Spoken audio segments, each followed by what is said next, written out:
Good evening, everyone. It's been an unseasonably warm day. No complaints here, with some areas even experiencing rain instead of snow. Yeah, while that warm up is a welcome break from last week's wind chill, the rain could make some roads icy for evening and morning commutes. Hutch is here with the latest. Hutch.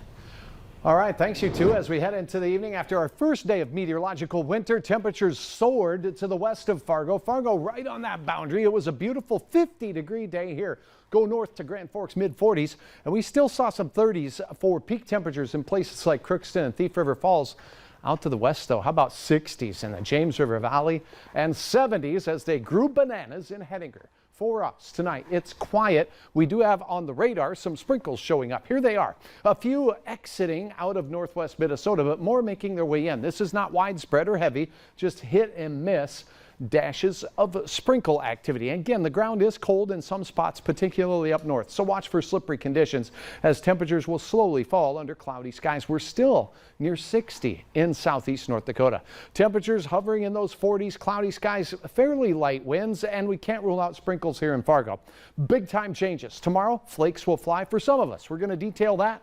And we've issued first alert weather day for Saturday, mainly late in the day and into Sunday, as a more potent system creates that combination of everybody's favorite wind and snow.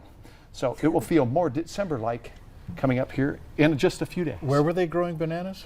Hettinger is what I heard. Okay, yeah. That's not a confirmed report, though. Okay. All right, thanks. Yeah. Well, for today, golf is back, at least at one course in the Red River Valley. Warmer temps prompted the reopening and the return of excited hackers. Valley News Team's J.C. Dodd spoke with some of them.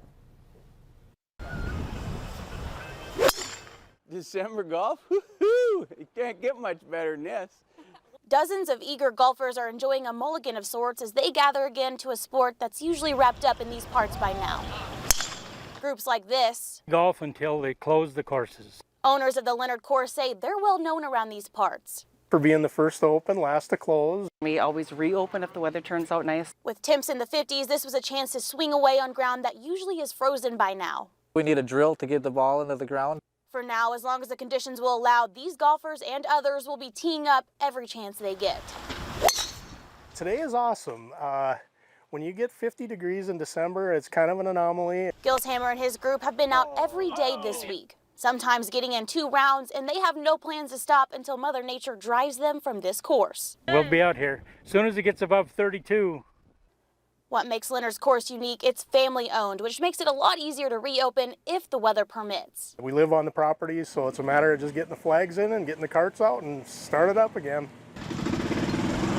Here's a fun fact. Polchinski says the course was so busy today, they had to turn some disappointed golfers away.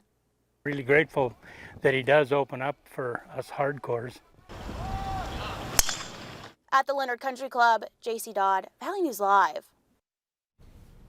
The family says they hope to keep the course open through Friday. Fargo police are taking extra safety precautions for this year's Holiday Lights Parade on Saturday. They're asking for your help in keeping security tight during the event. Authorities say they're taking all possible threat situations into account. One thing they say that you can do is help to keep secure roof accesses where you may live or work.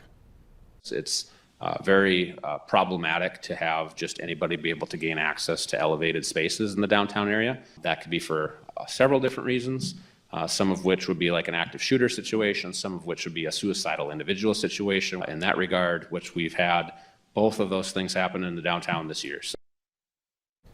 Fargo officers will be visiting downtown businesses ahead of the parade to encourage securing those accesses as well. President Biden says he's trying to bring down oil prices. He's released 50 million barrels of oil from the Strategic Petroleum Reserve to increase the supply of oil. Both environmental groups and GOP leaders criticize that move, and now North Dakota Senator John Hoeven has introduced a bill to try to ramp up oil production in the U.S. The Strategic Production Response Act would mean President Biden can't release reserve oil outside of an emergency until a plan is made to increase domestic oil production.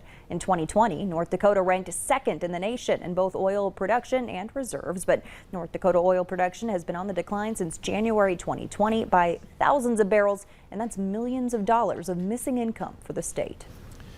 Lend a Hand Up is doing something special for the holidays this year. It's called Holiday Hand Up. Gifts made between now and December 15th are pooled and distributed to help many area families who are experiencing a medical crisis. The director says, unlike a GoFundMe, all money goes right to a local family and gets boosted. They added 15% tip for themselves onto that gift. What's different with Lend a Hand Up is we don't do that. You know, every penny of every gift goes to that family, and then it's boosted 20%. So instead of, you know, detracting from the giving, we're adding to it. You know, our goal is to make sure that people's time and gifts go further.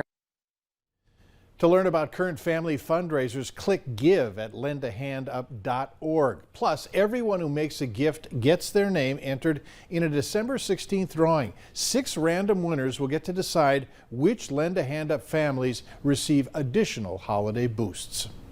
Essentia Health has become the first hospital in the region to offer hyperbaric oxygen therapy. It's typically associated with scuba divers, but now the therapy can be used to treat injuries, illnesses, and other conditions. One of the chambers will dedicate at least 50% of its use to clinical research done by the UND School of Medicine.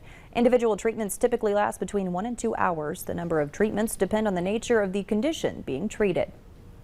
Preschool students at the NDSU Center for Child Development are learning about inclusion and looking to help Gigi's Playhouse here in Fargo.